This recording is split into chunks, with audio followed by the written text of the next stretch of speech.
Glória a Deus. Aleluia. Você já cumprimentou o seu irmão hoje? Se dá, cumprimente novamente. Diga para ele a graça e a paz. Que Deus te abençoe. Glória a Deus. Vamos orar uns pelos outros. Vamos colocar de pé, os que puderem, é claro. E dê a mão para a pessoa que está do seu lado. E ore pela vida desse irmão agora, dessa irmã. Deus trouxe ele aqui nessa noite para celebrar, para adorar o Senhor. Não sabemos qual foi o dia dele, o que passou durante o dia, se tem algo atormentando a alma dele, mas Deus trouxe ele aqui de uma forma maravilhosa, de uma forma poderosa.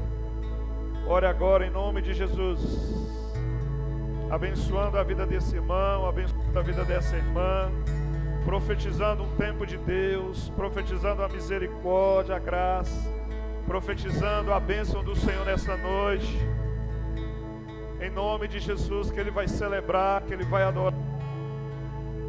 Oh Deus querido, Deus amado, ministre ao coração desse irmão agora, em nome de Jesus. Interceda pela vida dele, peça ao Senhor que ministre algo poderoso, que ministre a palavra ao coração dele, que quebre as fortalezas da alma, as fortalezas do coração, em nome de Jesus, em nome do Senhor dos Exércitos. Oh Deus poderoso, oh aleluias. Deus amado, estamos na tua presença nessa noite, Senhor, celebrando ao Senhor um culto de adoração, um culto de gratidão, um culto ao Senhor dos Exércitos. Deus, muito obrigado por essa semana que estamos vivendo, Senhor, por esse dia de vida que o Senhor nos concede. E agora nós, ó Deus, iremos ouvir da tua palavra. Fale conosco, Espírito Santo, ministra o coração de cada um de nós essa noite. O Senhor conhece as nossas mazelas, as nossas dores. O Senhor conhece os nossos pecados, as nossas aflições, as nossas incertezas, meu Pai. E pedimos que agora o teu doce Espírito Santo ministre uma unção de cura, uma unção de restauração, de libertação da nossa alma, de libertação do nosso entendimento, da nossa vontade, das nossas emoções, da nossa mente. Que o Senhor promova uma grande libertação nas nossas vidas essa noite, de forma poderosa, de forma maravilhosa, Senhor. Nós pertencemos ao Senhor, estamos neste lugar e pertencemos a essa casa, a essa família. Fale conosco, Senhor, ministre vida ao nosso coração, repreenda toda obra do inferno, todo espírito das trevas. Nós repreendemos todo o mal que tenta se estabelecer, quer seja fisicamente, quer seja emocionalmente, toda doença, toda fadiga, todo cansaço, toda dor, bata em retirada agora em nome do Senhor dos Exércitos. Fale conosco, Senhor, ministre ao nosso coração, ministre ao coração de todos que estão nos assistindo, cubra cada um com teu sangue e nos abençoe em o nome do Senhor Jesus. Glória a Deus. Dê um abraço nessa pessoa e diga para ela: Jesus te ama. Jesus te ama. E ainda de pé, abra sua Bíblia no livro de Marcos, Evangelho de Marcos, capítulo 14. Nós estaremos lendo o versículo de número 36. Evangelho de Marcos, capítulo 14, versículo de número 36. Glória a Deus. Vamos juntos declarar o nosso amor à palavra do Senhor. Senhor, eu amo a tua palavra. Eis que diz assim o texto bíblico de Marcos 14, 36. E dizia: Abba, Pai, tudo te é possível, passa de mim este cálice, porém não seja o que eu quero, e sim o que tu queres. Amém? Podeis assentar-se.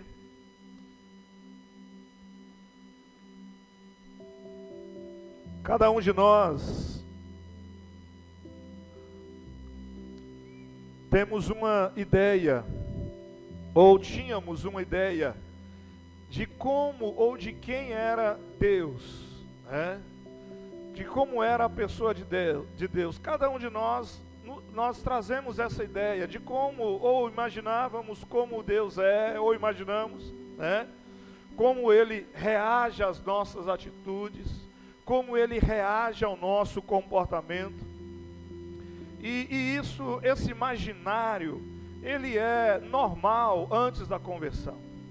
Antes de conhecermos Deus, é normal a gente sentir ou achar que Deus é alguém muito distante, que não é possível ter comunhão com Deus, que Deus está muito superior a todos nós, a todo esse plano terrestre.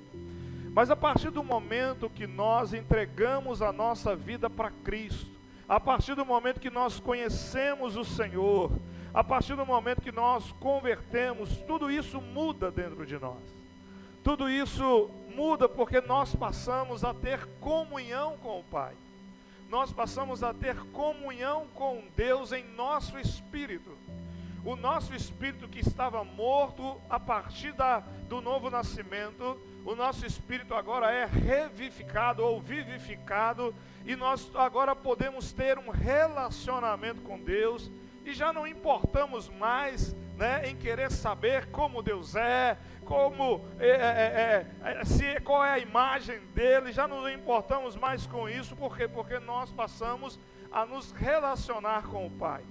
E aí nós passamos a relacionar com Deus num nível de paternidade. Então hoje, nessa noite, eu quero falar sobre paternidade de Deus. A paternidade do Pai para com as nossas vidas. A paternidade de Deus para cada um de nós.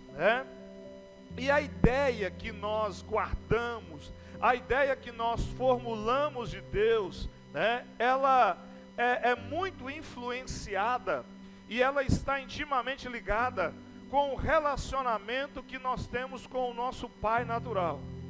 Precisamos entender que há coisas na terra que representam algo lá do céu. Há coisas que Deus deixou aqui na terra que representa verdades espirituais, que representa coisas espirituais lá do céu. Um dia, tudo isso que é figurado aqui na terra vai acabar, vai passar, mas só vai existir, só vai permanecer o que é celestial, o que é dos céus, o que é do Pai para as nossas vidas. Deus é o Pai, como o próprio Jesus afirmou aqui, quando ele está naquela quinta-feira, anoitecendo, ele sai, deixa os seus discípulos, como era de costume, ele iria sempre orar, sempre ele se afastava, ele se retirava algumas horas, alguns dias, para poder buscar o Pai.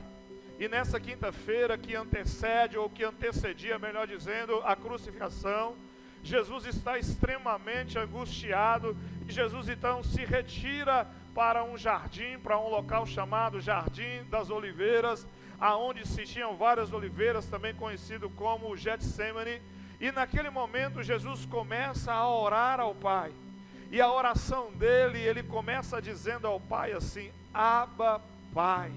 Abba é uma expressão aramaica que diz meu papai, meu paizinho, meu papai querido. Jesus, ele introduziu para nós a paternidade de Deus. Durante todo o Velho Testamento, até a chegada de Jesus, todos conheciam Adonai, ou seja, o Senhor, o Criador de todas as coisas, o dono do universo, o Adonai, o Criador de tudo. Mas quando Jesus chega, em Mateus capítulo 6, Jesus ensina para os discípulos uma oração. E a oração que Jesus ensinou foi: Pai nosso que estás no céu. A partir daquele momento, Jesus introduz para nós, para o mundo, que Adonai, além de Senhor, além de Criador, dono de tudo, Adonai também é o nosso Pai. E aí está estabelecida a paternidade de Deus. Então Deus é o Pai. Na terra, quem representa a figura, ou devia representar a figura de Deus na terra, é o Pai natural. A Bíblia apresenta Cristo como cabeça.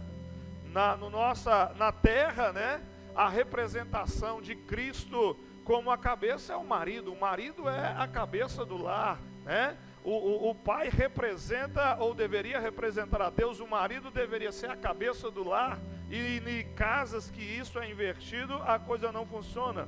Mas o ideal é que nós, filhos, olhássemos para o nosso Pai e nós identificássemos no nosso pai natural as qualidades do nosso pai eterno. Que nós olhássemos para o nosso papai e nós enxergássemos a qualidade do amor, né? Porque Deus é amoroso. Que nós encontrássemos as qualidades da misericórdia, porque Deus é um pai misericordioso. Que nós encontrássemos a qualidade da disciplina, a qualidade da atenção. Mas nem sempre isso é possível, não é verdade? Nem sempre isso não é possível, né? Para uma pessoa, por exemplo, que teve um pai duro, que teve um pai bravo, que teve um pai muito violento, quando nós falamos para essa pessoa que Deus é pai, ela logo faz uma imagem de um pai violento. Ela associa o pai eterno com o pai que ela teve, um pai bravo, um pai violento, né? Aquele filho que não teve a presença do pai, que o pai foi sempre ausente, ou que não conheceu o seu pai natural, esse filho, quando nós apresentamos Deus como pai, ele não consegue entender que Deus vai estar presente na vida dele, porque a figura que se formou no imaginário, no coração dele, é de um pai ausente, de um pai que nunca deu um abraço, um pai que nunca deu uma palavra de ânimo, um pai que nunca esteve presente nas situações. Um filho que relaciona com o seu pai, e o seu pai o mima, faz todos os seus gostos, paparica, não corrige, não fala não dá uma disciplina, não dá umas varadinhas, não põe limites. Esse filho, quando nós apresentamos para ele o Pai eterno, logo ele imagina que o Pai eterno é aquele Deus que vai fazer todas as vontades, que vai dizer sempre sim, que vai bajular ele, que vai bajular o ego, que vai colocar então, e quando ele começa a se relacionar com o Senhor, né, e quando vem a primeira oração, e Deus não responde a oração, logo ele fica decepcionado, porque ele acostumou com a figura do seu pai natural, que fazia todas as suas vontades, né? Aquele filho que olhou e viu o pai violento, né? Quando apresentamos para ele o pai, ele vai pensar assim: olha, se Deus é como meu pai, eu não quero nada com esse Deus. Então, isso tudo, irmão, é porque o nosso entendimento sobre paternidade foi danificado pelo pecado. O pecado entrou e as misérias da alma têm levado os pais a não reproduzirem essa paternidade, né? Basta você ver algumas notícias que você vai ver as aberrações, as coisas horrendas que têm acontecido, feita por pais, praticada por pai ou praticada pela mãe, né?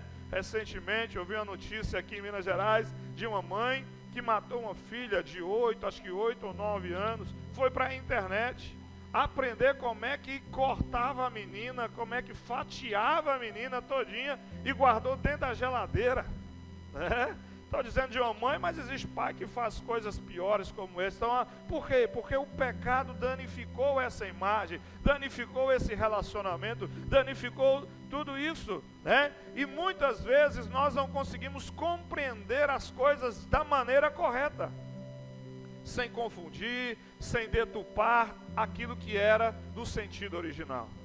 Então hoje nós vamos falar sobre a paternidade de Deus, a paternidade do Senhor, Deus nosso Pai. E aí eu quero te levar agora, nessa introdução dessa palavra, a pensar algumas coisas, né?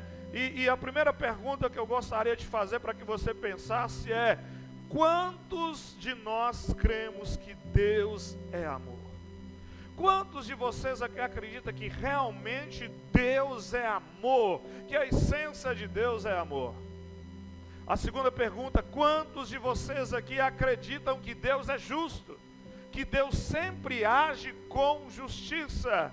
E a terceira pergunta é: nós confiamos plenamente em Deus? Você confia plenamente, ou seja, totalmente, 100% em Deus, né? Quando nós entendemos que Deus é Pai, e é um Pai tremendamente amoroso, que se preocupou, se preocupa e que cuida das nossas vidas, esse quadro muda. quando a gente entende que Deus é um Pai que zela, que ama, que está sempre pronto para cuidar de nós, não para fazer as nossas vontades, mas para atender às nossas necessidades, mas para nos abençoar segundo o seu propósito, segundo o seu projeto, para nos puxar a orelha muitas das vezes, nos confrontar, porque nós precisamos ser confrontados. E uma das maneiras de Deus nos confrontar é através da sua palavra, é através das ministrações, das pregações que você escuta, ouve nas células, nos cultos, nos nossos ajuntamentos, né? Quando nós entendemos o papel de Deus, então esse quadro muda totalmente, porque a gente passa a compreender que ainda que eu não tive um pai que foi 100%, ainda que eu não tive a presença de um pai natural que me apresentou as qualidades do meu pai eterno, eu continuo acreditando e sabendo que há um pai que cuida da minha vida, né? Glória a Deus por isso. Mas há algumas ideias erradas no nosso formulário, na nossa mente, no nosso imaginário, no nosso coração, ou no coração de algumas pessoas, ou talvez no coração de muitos que estão caminhando com o Senhor dentro das nossas igrejas, servindo a Deus. E a primeira ideia que às vezes há no coração das pessoas é que Deus é um Deus legalista. O que é isso? Se eu não cumprir a lei, Deus vai me punir. Se eu não cumprir o que está escrito na palavra, Deus vai me punir de uma forma severa. Alguns pensam que Deus é aquele que fica sempre à espera, à espreita, esperando a gente dar um tropicão, um deslize, para Ele nos pegar, né? Outros acham que se a gente agir certo, né, as coisas vão vir tudo de bom para nós, tudo de bem, basta a gente agir corretamente. Outros têm o entendimento que se a gente agir errado, tudo isso vai reverter em mal para nós. Outras pessoas têm a ideia que Deus é um detetive, que Deus fica 24 horas te espiando, para ver o que você está fazendo, que Deus fica olhando tudo que você faz. E acham que quando estão sozinhos, parece que Deus não está vendo, então agora eu posso fazer porque Deus não está vendo, né? Essa é a ideia de quem acha que Deus é detetive. Já outros têm a imaginação que Deus é um filósofo, que Deus está muito distante, que Deus só fica pensando, filosofando, Ele está inativo, Ele não age mais, Ele criou o mundo e Ele deixou, né, a terra aí, Ele não tem nada mais a ver com essas coisas, né? E que Deus é alguém que se preocupa só com as coisas grandes. É o Deus que faz chover, é o Deus que faz funcionar o universo, e Ele está por aí vagando, sem nenhum compromisso, né? As pessoas que acreditam nisso, que tem esse imaginário, tem Deus como um Deus frio e distante. Para que eu vou orar? Deus está distante, Deus é frio, Deus não se importa, Deus não ama ninguém. Mas há aquelas pessoas que no imaginário delas, elas criam a ideia de Deus como um carrasco, né? Que é aquele pai que está sempre esperando um erro para nos castigar. É aquele Deus que está sempre esperando um erro para apontar o dedo e falar: olha, você errou, bem que eu te disse para você não fazer, né? É um Deus que quando fazemos algo errado, Ele nos castiga. Quantas vezes nós encontramos pessoas que falam assim: ah, Deus está me castigando. Já ouviu isso? Deus está me castigando porque eu fiz aquilo outro. É o conceito que a pessoa tem, que Deus é um pai carrasco, que não se importa com nada. Todos esses conceitos, irmãos, e outros tantos que há, eles estão no nível do erro. Eles são errados, né? Eles são conceitos errados. E Ele nos incapacita de ver Deus como um Pai eterno que é, de acreditar plenamente que Deus é um Pai e que Ele se entregou completamente por mim. Então, como é o Deus da Bíblia? Já que essas ideias são erradas, pastor, me apresenta como é o Deus da Bíblia, como é o Pai eterno para nós. Abra sua Bíblia no Evangelho de João, capítulo 14, a partir do versículo 4. João, capítulo 14, a partir do versículo 4. Senhor, amamos a tua palavra. João capítulo 14, versículo de número 4, diz assim: e vocês conhecem o caminho para onde eu vou. Então Tomé disse a Jesus: não sabemos para onde o Senhor vai, como podemos saber o caminho? Jesus respondeu: eu sou o caminho, a verdade e a vida. Ninguém vem ao Pai senão por mim. Se vocês me conheceram, conhecerão também o meu Pai. E desde agora vocês o conhecem e têm visto. Filipe disse a Jesus: Senhor, mostra-nos o Pai, isso nos basta. Jesus respondeu: há tanto tempo eu estou com vocês, Filipe, e vocês não me conhecem? Quem vê a mim, vê o Pai. Como é que vocês dizem: mostra-nos o Pai? Você não crê que eu estou no Pai e que o Pai está em mim? As palavras que eu digo a vocês, não as digo por mim mesmo, mas o Pai que permanece em mim faz estas obras. Jesus está aqui conversando com os seus discípulos, com quem ele já havia caminhado bastante tempo. Quando Jesus chega na sua última semana de vida, e esse capítulo 14 está retratando a última semana de vida de Jesus, os últimos dias. Possivelmente, diz alguns estudiosos, que Jesus já tinha em torno de 3 anos e meio caminhando com os seus discípulos. E há um questionamento nos discípulos querendo saber quem é o Pai. Mostra-nos o Pai. E Jesus então diz para os discípulos: olha, eu sou a imagem do Pai. O Pai está em mim. Se vocês me virem, vocês estão vendo o Pai.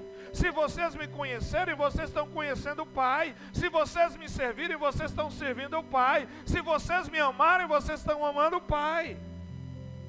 Então Jesus está mostrando a identidade, a identificação que ele como filho tem com o Pai. Com o Pai eterno, com o Pai celestial. Quando nós andamos com o Senhor, quando nós servimos a Deus, quando nós amamos ao Senhor Jesus, quando nós reverenciamos, quando nós o adoramos, quando nós somos fiéis, quando nós falamos de Jesus, quando nós testemunhamos de Jesus, nós estamos falando tudo do Pai.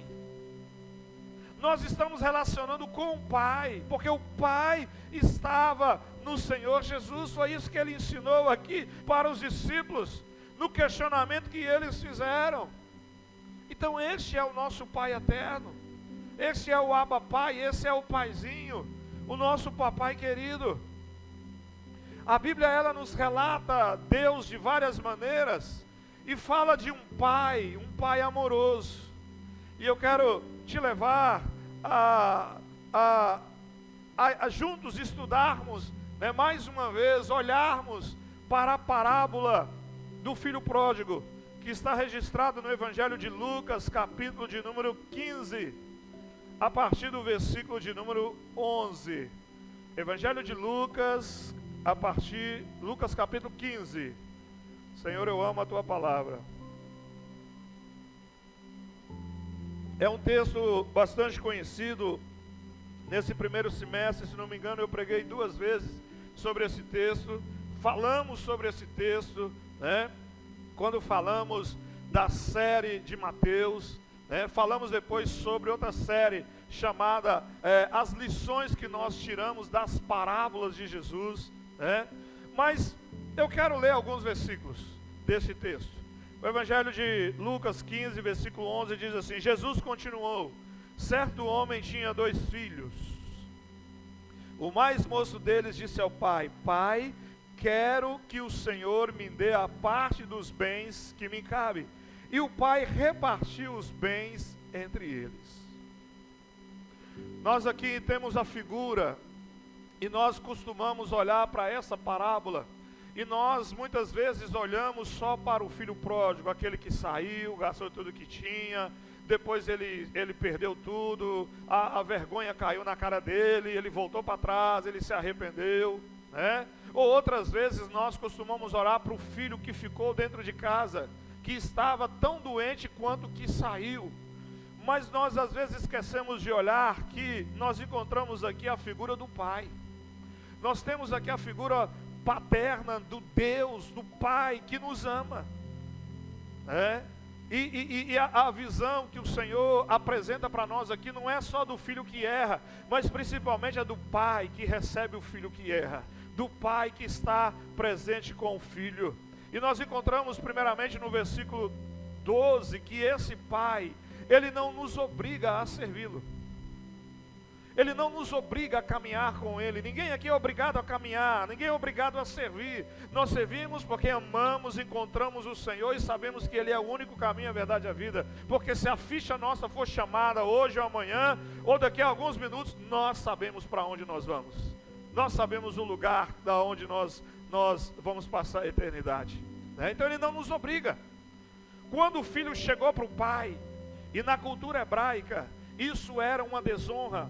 Quando o filho chegava para pedir a herança do pai, com o pai ainda vivo, isso era uma das maiores desonras que o pai poderia passar em sua vida.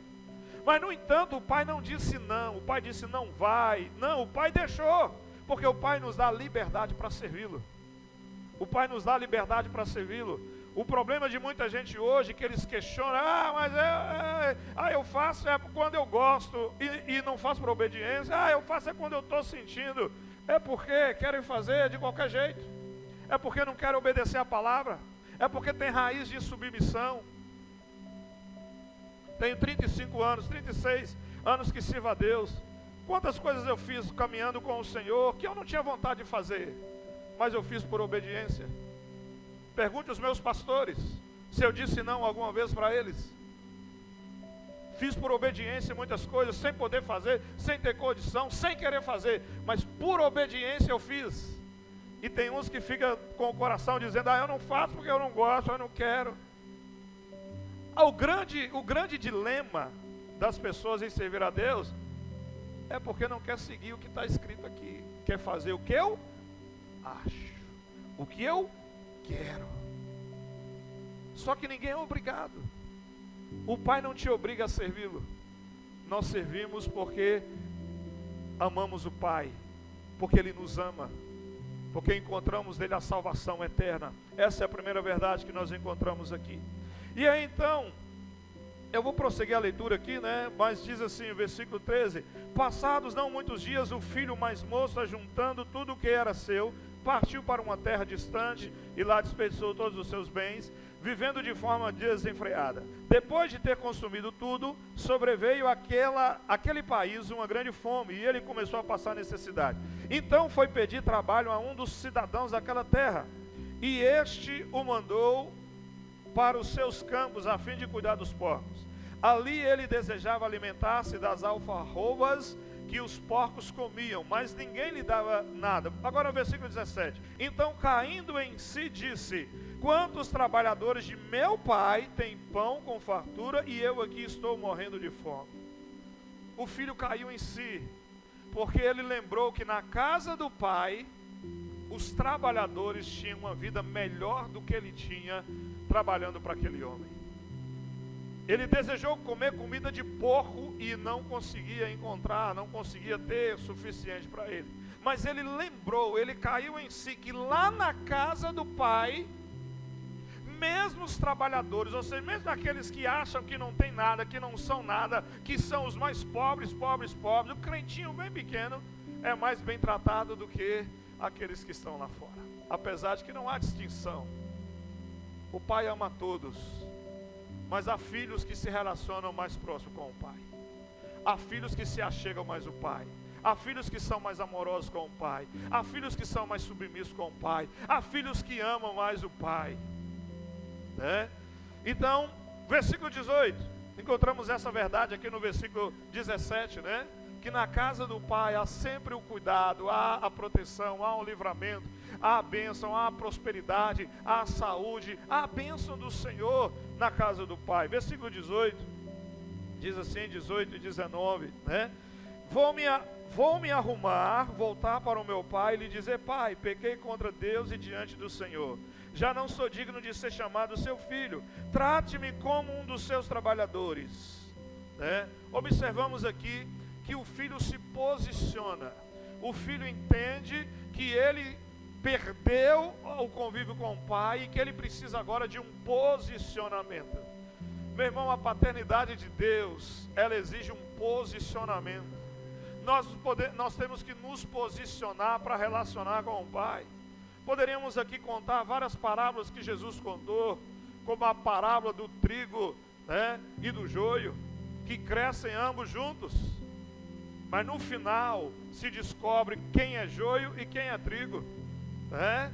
Quantas pessoas caminham com o Senhor dentro da igreja, às vezes até conseguem subir ao altar, participar das redes da igreja, mas não são filhos, não são servos, não amam o Senhor porque não se posiciona. E a vida com o Senhor é uma vida de posicionamento. A paternidade de Deus está à disposição, mas eu preciso me posicionar de uma forma sadia, de uma forma abençoada, de uma forma inteligente. Versículo 10: e arrumando-se foi para onde? Para o seu pai. Lucas capítulo 15, versículo 20. E arrumando-se foi para o seu pai. Estou falando a parábola do pai, do filho pródigo, né? Lucas 15, versículo 20, né? E arrumando-se foi para a casa do seu pai. Ele não foi para a casa do tio. Por que ele não foi para a casa de um amigo? Por que ele não foi para a casa de um parente qualquer? Porque há lugar na casa do pai. Há espaço na casa do pai. A casa do pai é o melhor lugar para se estar. A casa do pai é o melhor lugar para se viver em casamento, para criar filhos. É o melhor lugar para se estar. É a casa do pai. Mas não basta só estar na casa do pai. É preciso se relacionar com o pai. Sabe o que nós entendemos aqui, né? E prosseguindo o versículo diz assim: vinha ele andando longe, quando seu pai o avistou, e compadecido dele, correndo, o abraçou e o beijou. Olha que lição extraordinária. Olha a reação do pai. O pai viu o filho longe. Talvez aquele pai, diariamente, ele se colocava na porta da casa, e ele ficava olhando por várias horas, para ver se o filho iria dar algum sinal. Gente, nós precisamos entender que a paternidade com Deus é o seguinte: quando nós damos um passo para Deus, Deus já deu 1000 passos em direção a nós. Quando nós fazemos algo para Deus pequenininho, Deus já fez tanta coisa por nós, porque Ele é um pai, né? E esse pai aqui se moveu de compaixão. Quando ele abençoou o filho, ele não apontou o dedo, ele não criticou, ele não fez um sermão, ele simplesmente foi movido de compaixão, ou seja, ele se compadeceu. O nosso pai é um pai celestial que se compadece de nós, se compadece das nossas vidas, se compadece das nossas atitudes, daquilo que nós fazemos, né? E diz o texto que o pai logo o abraçou e o beijou em sinal de carinho, em sinal de amor, porque o filho estava de volta. Tudo isso mostra o amor de Deus como pai. Deus, aquele pai, não lançou no rosto o pecado do seu filho, nem o condenou de maneira nenhuma. Foi festa, gente, traz a roupa, traz o anel, traz a sandália, olha, chama os vizinhos aí, porque esse filho estava morto e agora ele voltou, vamos fazer festa, vamos celebrar. Porque Deus nos chamou para celebrar.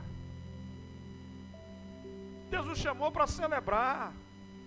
E eu não consigo entender às vezes como tem filhos que vai para a casa do pai e não consegue celebrar ao pai, não consegue render ao pai graça, não consegue dar para o seu pai o melhor, porque estão emburrados, porque estão chateados, porque está com dor disso, dor naquilo, né? Tem muitos filhos chamados de crente com dor.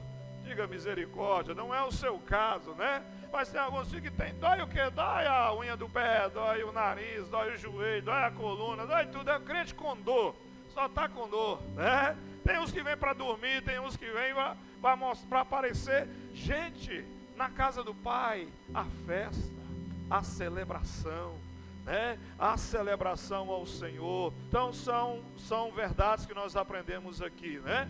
Mas prosseguindo na leitura, versículo 21, e o filho lhe disse: pai, pequei contra Deus e diante do Senhor, e já não sou digno de ser chamado seu filho. O pai, porém, disse aos servos: tragam depressa a melhor roupa e vistam nele, ponham um anel no dedo dele e a sandália nos pés, tragam e matem o bezerro gordo, vamos comer e festejar, porque este meu filho estava morto e reviveu, estava perdido e foi achado. E começaram a festejar. Nós encontramos aqui a lição que o pai recebe, que o pai o recebe como filho, como ele estava. Como ele estava. Deus nos recebe da maneira que nós estamos. Deus nos recebe. Deus não espera mudança para depois a gente o aceitá-lo. Deus não espera que a gente largue tudo para depois. Tem pessoas que acham: eu vou largar tudo, vou deixar para não vai.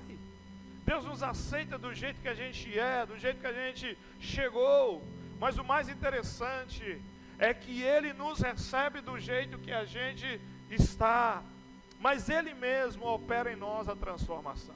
Ele mesmo muda. Ele mesmo olha e diz: olha, precisa mudar isso. Olha, você precisa largar isso. Olha o que foi que o pai viu. O pai viu a miséria do filho.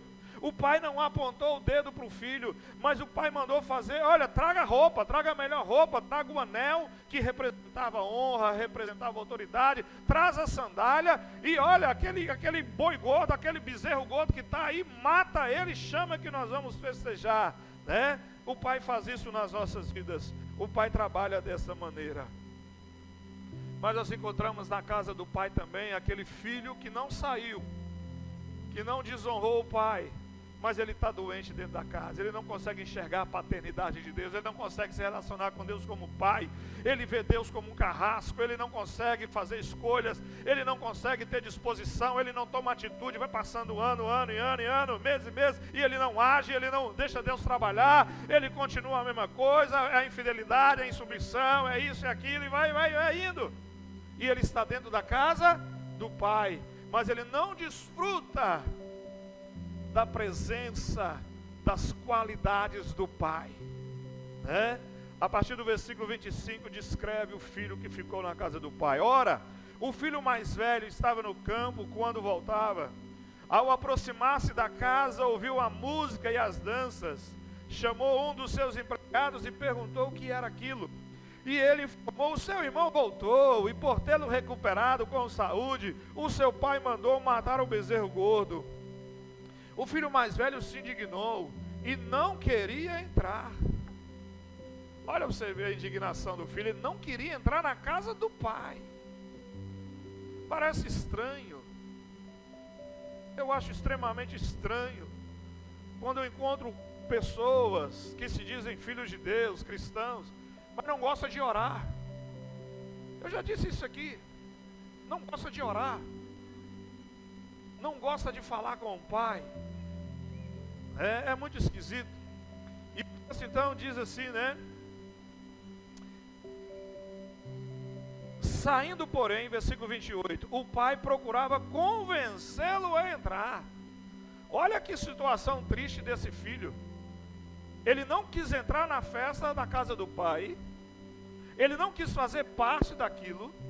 Antes ele se ausentou e o pai teve que sair para convencê-lo a entrar. Esse é o amor do pai. Quantos de nós o pai precisa nos convencer que ele é o melhor caminho, que ele é, melhor dizendo, o único caminho? Quantos de nós o pai precisa convencer que quando nós colocamos a nossa fé nele, todas as coisas se encaminham, né? Mas ele respondeu, versículo 29, ao seu pai: faz tantos anos que sirvo ao Senhor e nunca transgredi um mandamento seu, mas o Senhor nunca me deu um cabrito sequer para fazer uma festa com os meus amigos. Mas quando veio esse seu filho, olha, ele não falou nem meu irmão, que sumiu com os bens do Senhor, gastando tudo com prostitutas, o Senhor mandou matar o bezerro gordo para ele. Então o pai respondeu: meu filho, você está sempre comigo, tudo que eu tenho é seu, mas eu preciso festejar e alegrar-se, porque este seu irmão estava morto e reviveu, estava perdido e foi achado. A doença desse rapaz é muito grande, né? Porque mesmo morando na casa do pai, ele não conhecia verdadeiramente o seu pai. Ele não se relacionava verdadeiramente com o seu pai. Ele não tinha uma comunhão verdadeira com o seu pai. Ele não tinha um relacionamento profundo com o seu pai. Ele teve ciúme, ele ficou magoado. E quantas vezes eu escuto e digo assim: olha, pastor, esse tem é meio perigoso ficar colocando gente para dar testemunho aí, porque tem gente que fica com ciúmes. Como? O testemunho é para edificar. O testemunho é para as pessoas verem que é possível chegar ao nível daquela pessoa. Ainda bem que eu nunca liguei para isso. Se tem uma coisa que não me atinge é a tal da pressão. Se tem uma coisa que não me atinge é gente querer mandar em mim, não dá certo. Uma vez o irmão foi lá em casa e falou assim: pastor, eu acho que a gente tinha que colocar uma caixinha lá na porta da igreja, para os membros da igreja sugerir o que tinha que ser feito, o que tinha que pregar na igreja. E essa pessoa já havia batido comigo de frente, porque eu fui pintar a igreja, ela queria que pintasse a igreja da cor dela. Uma outra vez ela me reclamou que a caixa de som estava atrapalhando ela. Eu falei: irmã, já tem essa caixa aí já tem uns trocentos anos que está aí, aqui tem, vamos dar glória a Deus e aleluia, né? Então, às vezes não dá para entender como é que o irmão fica com ciúmes do outro, do testemunho do outro, né? Era tão visível a mágoa no coração desse filho, que ele não chama o irmão de meu irmão, ele chama este teu filho.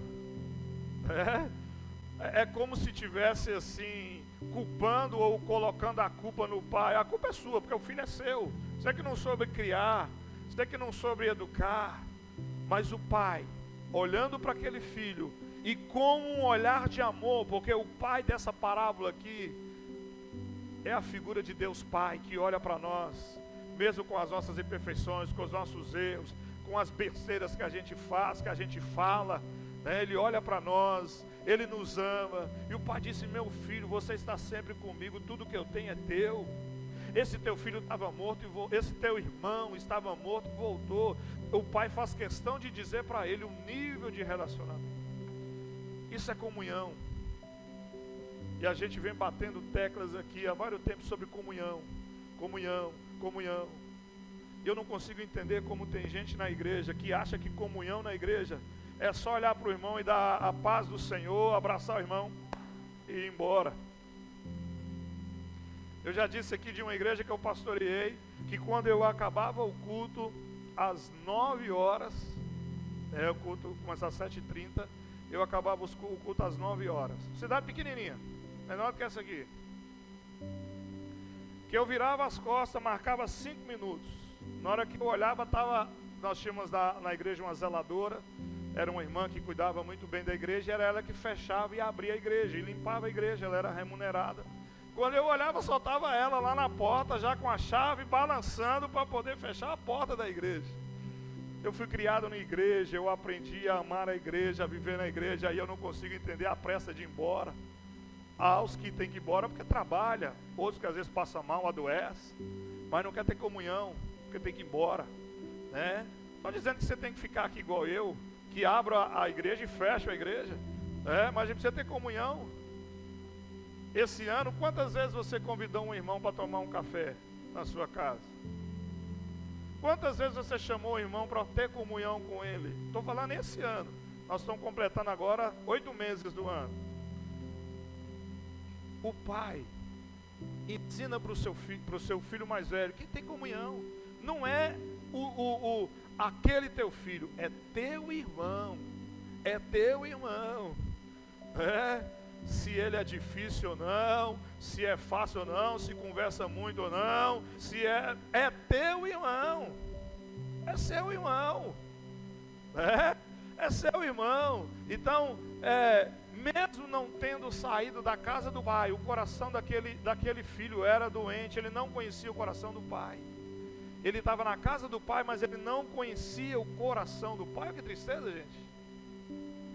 Isso reflete, irmãos, isso mostra que há pessoas no nosso meio que estão na casa do pai, mas não conhecem o coração do pai. Porque estão com a mente de um pai totalmente criada pelo pecado, pelo mundo, né? Achando que o pai está distante, que o pai é severo, que o pai é vingativo, que o pai pune. Nós precisamos mudar isso. Essa parábola mostra o amor do pai pelo que saiu e pelo que ficou. Mostra o amor do pai pelos dois filhos, mostra a bondade de Deus, né? E mostra que Deus quer ter comunhão com os seus filhos. Deus quer ter comunhão com você. E a comunhão começa agora. É através do culto, é através da adoração, é através da música, da oração, é comunhão. Não dá para entender como eu saio de casa para buscar o meu pai e eu fico no culto aéreo, voando, preocupado com o tempo, preocupado com os meninos que correm. Não pode, né, alguém estourar uma barata lá fora que olha para trás para ver o que está acontecendo. Então, eu vou voltar a colocar aquele bioma que eu tinha que quando eu cheguei aqui, eu vou voltar a pôr ele ali. Vou voltar a colocar ele ali, apesar que vai começar o calor, mas eu vou colocar, né? Eu não consigo entender. Nós vamos para a casa do pai, é para celebrar, é para adorar, é para festejar. Sabe, muitas vezes nós não temos, ou alguns não têm essa liberdade, é porque na casa do seu pai você não tinha essa liberdade.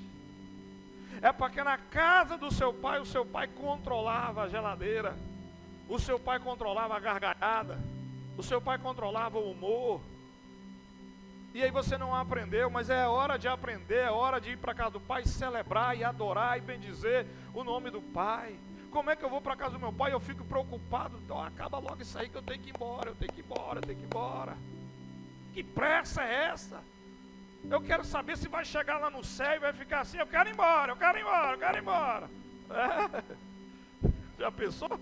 Chegar lá no céu e falar, eu quero ir embora, então já vai lá para o segundo andar, né?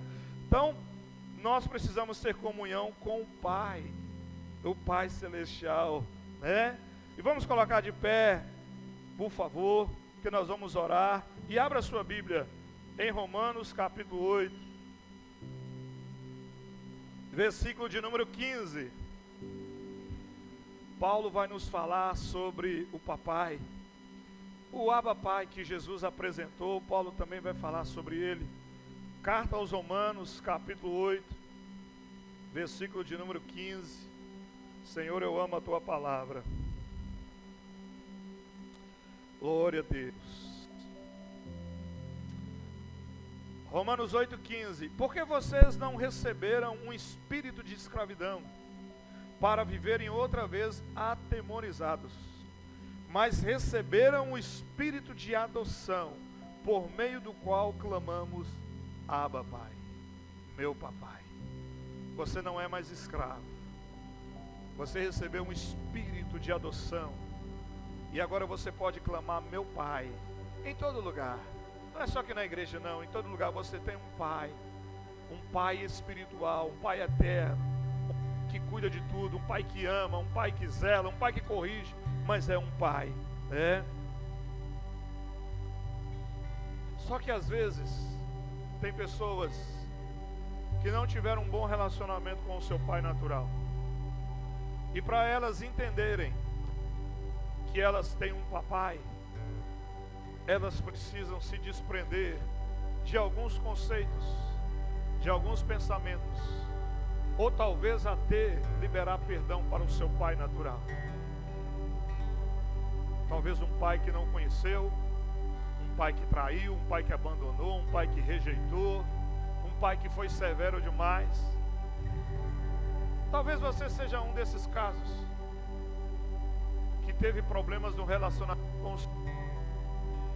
E isso hoje está te impedindo de conhecer a paternidade de Deus. Conhecer da maneira que é a paternidade de Deus. Então, para isso você precisa liberar perdão, liberar o seu coração, para aquilo que o seu pai fez ou para aquilo que o seu pai natural deixou de fazer para você. Sabendo que se o seu pai natural tivesse conhecido o Pai do céu, tudo seria diferente na sua vida. Nós pais precisamos reproduzir o Pai do céu para a vida dos nossos filhos. Temos lutado há anos e anos aqui, Casa do Pai, ensinando os meninos. Temos há mais de um ano lutado com os teens, com os adolescentes. E nós temos enxergado. Temos falhas, às vezes não conseguimos dar a estrutura que a gente precisa dar. Embora a pastora sempre busca os materiais que a gente usa, né, para a honra e glória do Senhor e não nós não temos mérito nenhum. Nós somos a única igreja aqui em Conceição que trabalha com crianças toda semana. A maioria das igrejas faz um trabalho com criança na semana da criança. Mas a cada dia nós temos enxergado que tanto as crianças como os teens, muitos pais não querem reproduzir a paternidade do Pai do céu. Não querem criar os filhos do jeito que devem ser criados. Meninos de 10, 11, 12 anos que têm vontade própria. É esquisito isso, né? Que na nossa época a gente não tinha vontade própria. A gente comia o que tinha, o que dava. A gente vestia o que tinha. Senão andava pelado, andava descalço. Os meninos hoje têm vontade. Menino de 10, 12 anos disse: eu não vou para a igreja. A mãe não vai não, tá bom, vai bem não. Quando você crescer, você vai. Arruma a casa. Não, não quer arrumar não. Enfim, a gente tem entendido que a dificuldade não está só nas crianças ou nos pais. Não são todos, mas muitas vezes está nas crianças ou nos adolescentes. Mas muitas vezes são nos pais. Então não basta só os pais pertencerem à casa do Senhor. Os pais precisam também reproduzir na casa como é o Pai do céu. Como é o Pai do céu. Então eu quero te levar noite a orar e a refletir. Porque talvez você diga assim: pastor, eu tive um relacionamento perfeito com meu pai, bacana. Então você vai ter um relacionamento perfeito com o Pai dos céus, bacana também. Mas talvez você não conheceu, talvez ele te rejeitou, talvez ele foi uma série de coisas que nós não estamos aqui para julgar, nem para criticar. Mas, como Pai natural simboliza o Pai celestial, ficou falhas no relacionamento com o Pai. E hoje você tem dificuldades de entender Deus como Pai. E Deus te trouxe aqui para libertar isso. Deus te trouxe aqui para te curar disso, para virar uma chave. E a partir de hoje você vai relacionar com o Pai, porque você está na casa do Pai.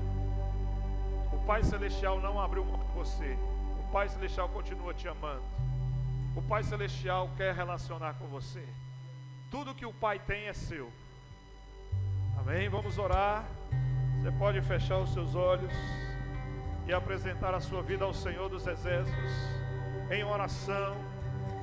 Independente da música, qual a música vai ser tocada, quando vai ser tocada, você pode orar ao Senhor e falar como Jesus falou: Abba, Pai, meu papai, meu paizinho. Ore pela sua vida. Entre em batalha de oração. Entre em batalha pela sua vida, pela sua paternidade com o Pai. Não deixe que nada atrapalhe esse relacionamento com o Pai celestial. Você é filho do Pai celestial. Nós temos um Pai que zela por nós. Ore pela sua vida, vai colocando diante do Senhor. Se você quiser ajoelhar-se, se você quiser vir à frente, mais uma vez te digo que você está na casa do Pai. Você tem liberdade na casa do Pai, porque a casa também é sua. O Pai está à sua disposição. Não quero ser Abra o seu coração para o seu só Pai. apenas o teu servo. E deixe que o seu Pai cure você de todas Quero as imagens erradas, as ideias erradas que você teu formou olhar do de Pai. amor, Senhor. Do Pai Celestial, do nosso Eu Papai, venho o Abba a Pai, ti, o Paizinho querido. como um filho que te ama. Tudo que eu quero Fale com o seu é Pai. estar perto de Rasgue o seu ti. coração para o seu Pai. Abra o seu coração para o seu Pai. Nos teus braços Deus de amor, eu Deus de quero misericórdia. descansar. É verdade, meu Deus soberano. Correndo Tenha irei misericórdia, Deus da glória. pra te abraçar, Deus meu poderoso, Pai. Deus Tu maravilhoso, és a minha Senhor dos herança, exércitos. meu Pai. Deus da Razão glória. da minha vida, meu Pai. Tudo que eu preciso está em ti. Tudo que precisamos, fale com Deus, meu irmão, fale com o Pai Celestial. Eu quero estar na casa do Pai, comer em tua mesa, meu Pai. Tudo que eu sou é para ti, vivo só para ti.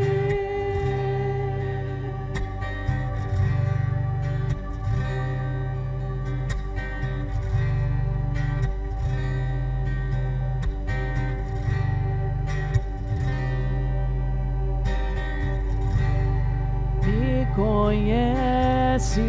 conheces, sabes tudo que eu preciso antes mesmo de falar.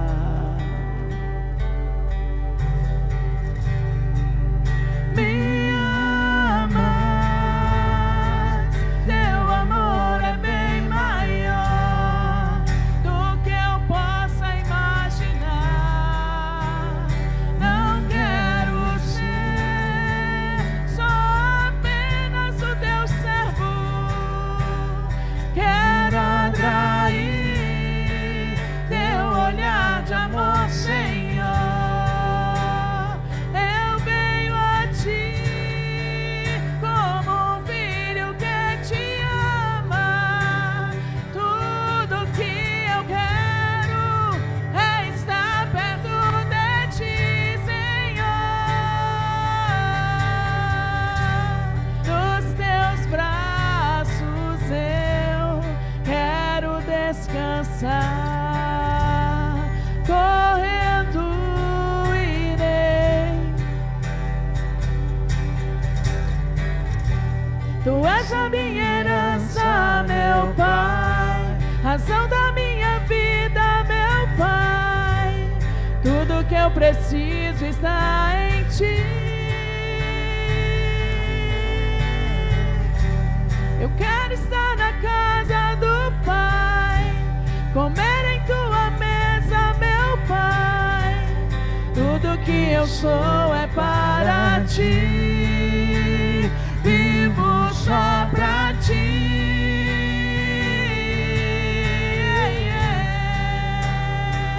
Eu vivo, Senhor.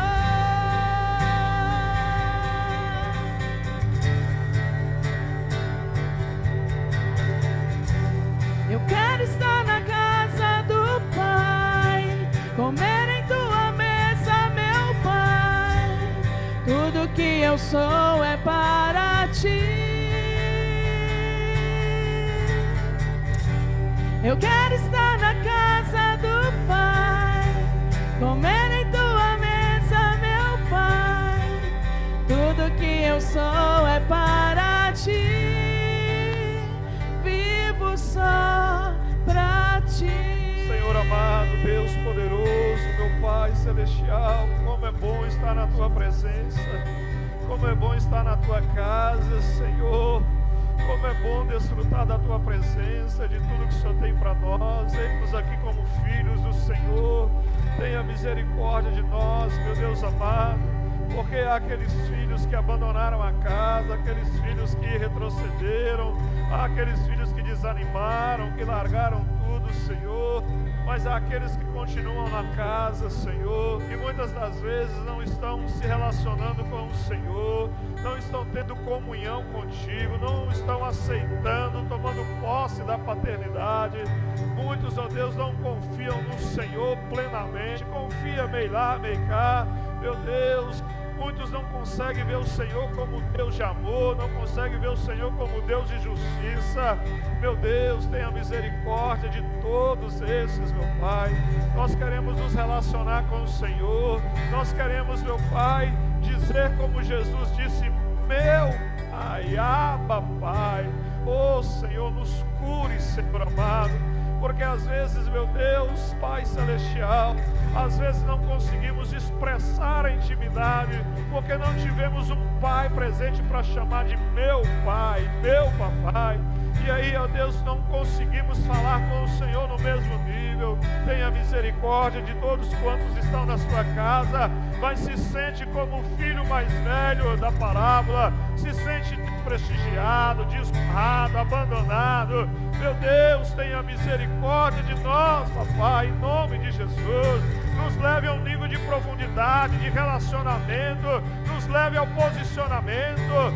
Ah, Deus, nos ajude a sair da superficialidade, nos ajude a sair da religiosidade, nos ajude a sair, ó Deus querido, do faz de conta e mergulhar na Tua presença, mergulhar no Teu rio, conhecer do Senhor, se relacionar, ter amizade com o Pai, conversar, chorar, se abrir com o Papai. Oh, meu Pai Celestial, tenha misericórdia de nós que estamos, que ficamos na Tua casa. Nos restaure, Deus, nos restaure, Pai, porque nós temos um Pai Celestial, um Pai, nós temos a certeza da paternidade do Senhor nas nossas vidas. Trabalhe em nossos corações, transforme as nossas vidas, meu Pai, porque queremos, meu Pai, usufruir de tudo que o Senhor tem. Queremos, ó Deus, usufruir das benécias do Pai, mas acima de tudo nós queremos nos relacionar com o Senhor no nível de Pai. Abençoe todos nós que estamos aqui, Deus querido, nessa igreja.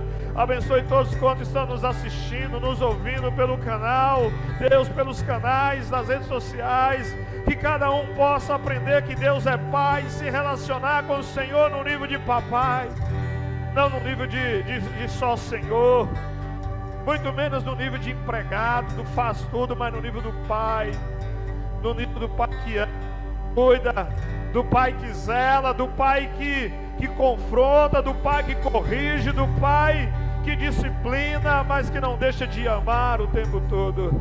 Nos ajude, Deus, nos ajude, Senhor. Nós te amamos, Pai, nós te amamos, Papai. Oh, aleluias, em nome de Jesus. Tu és a minha herança, meu Pai, razão da minha vida, meu Pai. Tudo que eu preciso está em Ti. Quero estar na casa do Pai, comer em Tua mesa, meu Pai. Tudo que eu sou é para Ti, vivo só para Ti.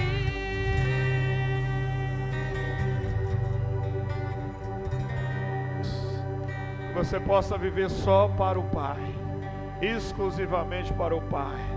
Amém? Vamos dar um louvor de palmas ao Senhor. Glória a Deus.